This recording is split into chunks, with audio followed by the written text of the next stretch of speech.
तो यार मैं कल गया था सरोजनी मार्केट घूमने के लिए और मैं वीडियो के लास्ट में आपको बताऊंगा कैसा था एक्सपीरियंस। तो आप पहले व्लॉग को एंजॉय करो। तो यार आज मौसम बारिश वाला है बट फिर भी आज हम जाएंगे सरोजनी और घूम के आएंगे। मेरी फ्रेंड है वो भी आ रही है और वो मुझे बॉर्डर से ज्वाइन कर लेगी। मैंने कर दिया गेट को लॉक और चलते हैं फिर सरोजनी की तरफ। ये रही हमारी मिनी कैब, इसमें हम जाएंगे। ये हमें जो नियरेस्ट जहांगीरपुरी मेट्रो है वहाँ तक पहुँचा देगी और सिर्फ 50 रुपीज़ लेती है। हाँ ये चलेगी तब जब सारे सवारी भर जाएंगे। दिल्ली के कचरों का पहाड़ दिखते हुए, वाह क्या व्यू है।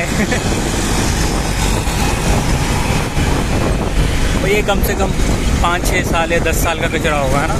दिखा नहीं क्या इनको बनाते हुए। दिल्ली के हालात। और ये पहुंच गए मेट्रो और साइड में किया गया शोरूम। अरे ज़ूडियो भी है भाई, अभी खुला नहीं है। चलो कोई बात। संडे का दिन है, ये देख के पता लग रहा है क्योंकि भीड़ ही इतनी ज़्यादा है जिसकी वजह से मुझे खड़े होके ही जाना पड़ा। यहाँ से पिंक लाइन के लिए चेंज करेंगे और फिर सीधा सरोजनी रख के चल रहा। इन्होंने बिल्कुल सही लगा।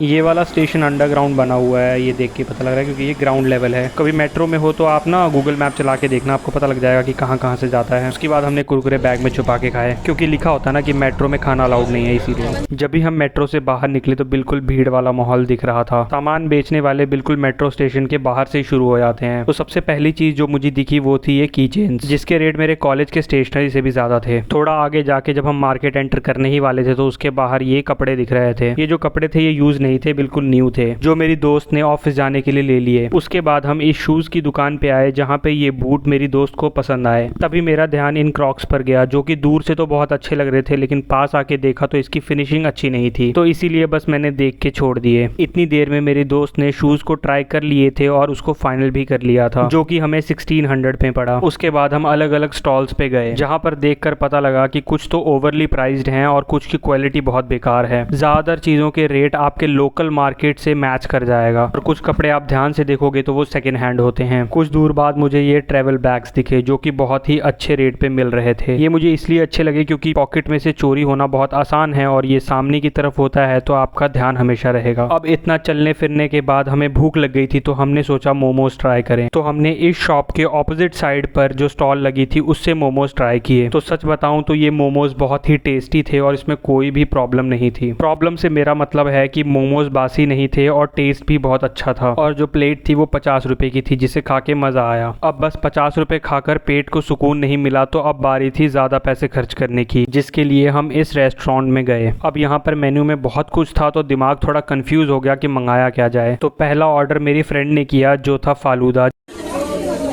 यार फालूदा खाया, पहली बार ट्राई किया था मैंने फालूदा और बहुत अच्छा था, नाइस।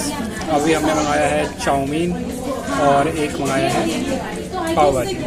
हमें भूख बहुत ज़्यादा लगी थी, ये आपको देख के पता चल ही गया होगा। इसके बाद हमें 3 तरह की चीज़ें दी गई इस चिली गार्लिक नूडल को खाने के लिए। अब सब कुछ खाने के बाद हम चल दिए फिर से बाहर, जहाँ पे हमने देखा कि पुलिस आई तो सब अपना सामान लेके भागने लगे। एक चीज़ मैंने देखी कि जितने ज़्यादा शाम हो रहा था उतनी ही ज़्यादा भीड़ होती जा रही थी, तो हम चल दिए वापस जाते टाइम मेट्रो को कुछ अलग ही दिक्कत हो गई क्योंकि वो बीच में ही रुक जा रही थी। तो यार बात करते हैं सरोजनी मार्केट की। तो मैं फर्स्ट टाइम गया था, ये मेरा कोई सेकंड या बहुत पहले भी नहीं गया हूँ, मैं पहली बार गया हूँ। तो जितनी हाइप्ड है ना यार, ऐसा कुछ भी नहीं है। पहली बात तो बॉयज के लिए तो कुछ भी नहीं है, रद्दी मतलब फालतू का सामान है। और मेजरली जो कपड़े हैं वो यूज्ड ही होते हैं, जैसा कि आपने पहले भी सुना होगा कि भाई नए तो बहुत ही रेयर होते हैं और वो आपको सेम रेट जो होता है ना, जितने की आपको जीन्स या टी शर्ट या शर्ट ऑफर कर रहे हैं उतने में की आपको डी मार्ट और में भी मिल जाएगी। डी मार्ट, विशाल वैसे ही कपड़े होते हैं, कुछ बहुत ज्यादा खास नहीं होता।